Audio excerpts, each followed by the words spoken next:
Hi, today I want to show you recently released player by Cayin model i5. It is their new line of products. It is a player based on Android operation system. It features same audio schema, almost the same audio schema as in their N5 player, but has additional features that brings new operation system. Device is really interesting and sold for pretty honest and reasonable price for $470. I will show it to you in more details now. So actually it came sealed in plastic, so you can be sure that you are the first who opens it. Inside of this outer box is white. On the back side there are main features. So as digital to analog converter used AKM4490. So for volume control used PGA2311. What else? It features Wi-Fi, Bluetooth, USB 3.1, dimensions, weight, and so on and so forth. So it supports DSD up to 128 and all formats modern actually also supported. Inside of this box came traditional black one with minimum polygraphy. Here player itself, and under this a box with accessories. With player you will have adapter for USB Type-C, because player uses USB-C cable. Two stickers for the front screen, I've already attached one, sticker for the back panel, and few papers, manuals and so on. Also there is such nice brown case sold separately, but actually it cost about $25, so it's pretty reasonable addition to the player. Player itself is very stylish. It is body built from aluminum. On the back part there is a carbon insert common for Cayin products. On the bottom part there is small plastic insert. I think antennas of Wi-Fi and Bluetooth are hidden here. Here is used USB Type-C connector. It used for charging to access the internal memory, but also it can be used to connect your i5 to the Mac or PC to use as USB digital to analog converter. And also you can connect external digital to analog converter with USB interface to this player, or you can use this connector also for external memory. You can insert here, for example, USB flash with the USB Type-C interface, or you can use some adapter, actually very universal device. Here is located play pause button and also track navigation. Here is a slot for micro SD cards, maximum supported 200 gigabytes cards. I think there are no other. Also here is on off button. It used also for turning screen on and off. And here is outputs. It's headphone output and line out that combined with coaxial out that supports DSD over PCM and DSD to PCM standards. Also here is volume control. It's very tough. It rotated slowly but allows you to turn volume nicely and precisely. It's actually really pleasant to turn. It's smooth and slow. It's really pleasure to turn it. Player isn't really thick.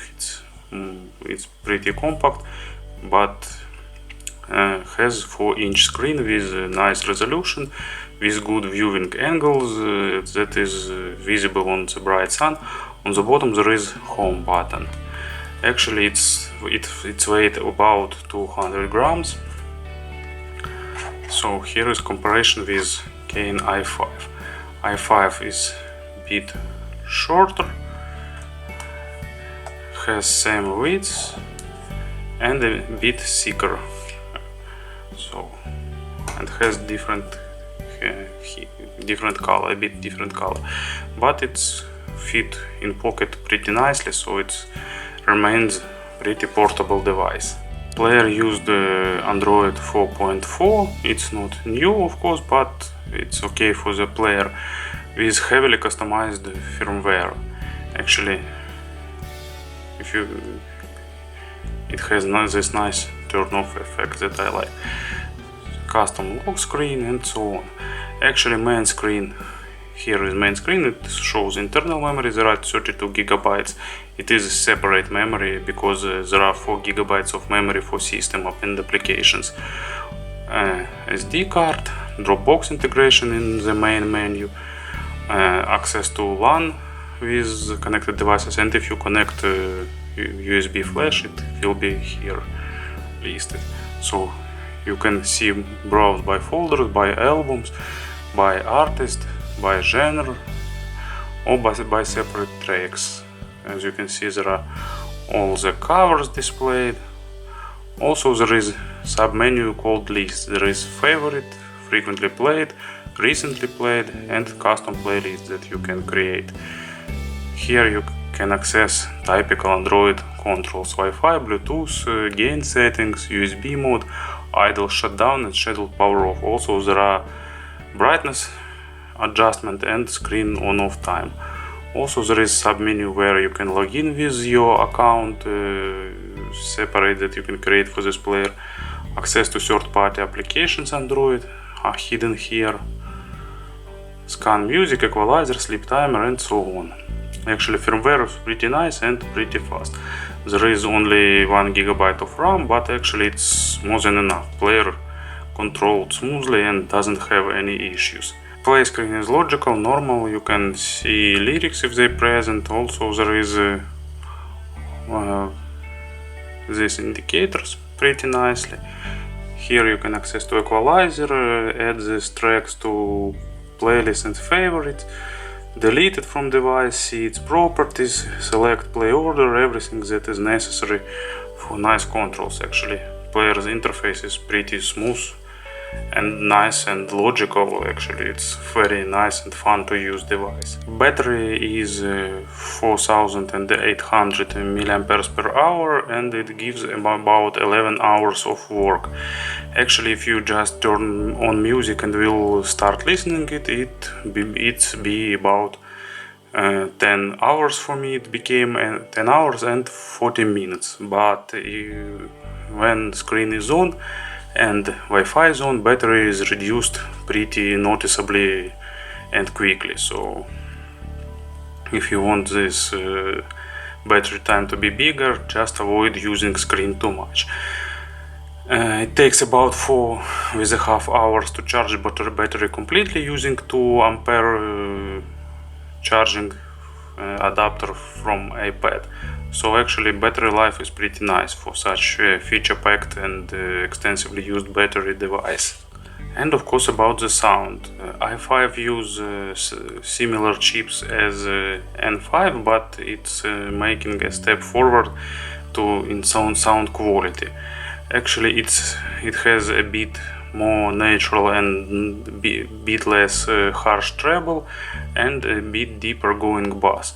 Actually this player is natural, pretty airy, smoothly sounding, actually good overall quality of sound for those who prefer natural representation. Bass goes deep, it's not really aggressive, but it's enough for almost all styles and genres. It's fast, dynamic, goodly layered, and represent nice texture. Mids are absolutely natural, it doesn't add any emotions, its sound, it plays just what is present in track, so nothing, no hints of coloration, nothing. Treble is very nice, refined, airy, natural, offering really good level of overall perception. Output power is about 180 milliamperes per channel for the 32 ohms load, and it's enough for almost any headphones. I especially prefer this player with armature IMs because it controls treble really nicely. So overall good sound quality, as I've said before. It's not the best player for those who like some colored sound, who like some added emotions, but for those who like natural representation, it's the best, one of the best options, I think the best in this price range. The imaginary soundstage has good depth for me and above average width. So Cayin made really nice feature-packed player with good sound, affordable price, and great build quality and outlook. Thank you for attention.